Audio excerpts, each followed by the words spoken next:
Они многие знакомы и давно, но большинство заочно. Поводом, говоря языков блогеров, развиртуализироваться стала встреча с представителем популярного интернет-ресурса «Живой журнал». Такую возможность предоставила пользователям интернета в Удмуртии компания «Ростелеком». Мы, как комплексный оператор связи, как крупнейший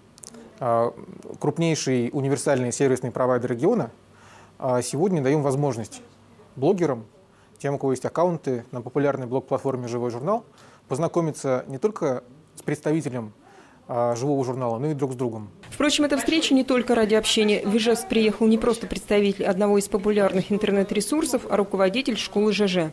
Проект новый, и организаторы уверены актуальны. «Живой журнал» – ресурс больших медиавозможностей. Раскрыть, показать и сделать их доступными для пользователей и есть цель школы. Очевидно, что LiveJournal не самый простой сервис, да, где можно просто запостить картинку, просто написать там несколько символов текста, да, чуть более сложный инструментарий, которому хотелось бы научить. Ну а помимо инструментария еще существуют всякие так называемые лайфхаки, которые не очевидны новичку. И вот хотелось бы, и даже, что называется, и не только новичку, о них рассказать, поделиться. Этому и посвятили обучающий семинар. За 2 часа блогеры смогли получить ответы на самые различные вопросы. Как сделать лично аккаунт популярным и привлечь большее количество подписчиков. Какие новые инструменты появились в ЖЖ и как грамотно их использовать. Такие встречи, уверен посол «Живого журнала» в Ижевске, нашему региону очень нужны. Мне кажется, что в формате российского Рунета, да, немножко Удмуртия обделена вниманием.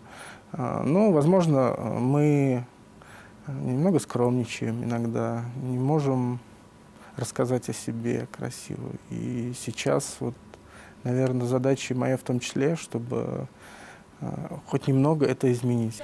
Посмотреть, как проходило общение, мог каждый желающий. Ростелеком организовал видеотрансляцию школы ЖЖ на своем сайте. Просмотр доступен и сейчас, а блогеры попросили компанию и в дальнейшем проводить такие встречи. Оксана Хрякова, Илья Дерендяев, телеканал «Моя Удмуртия». Там окажется загрузить.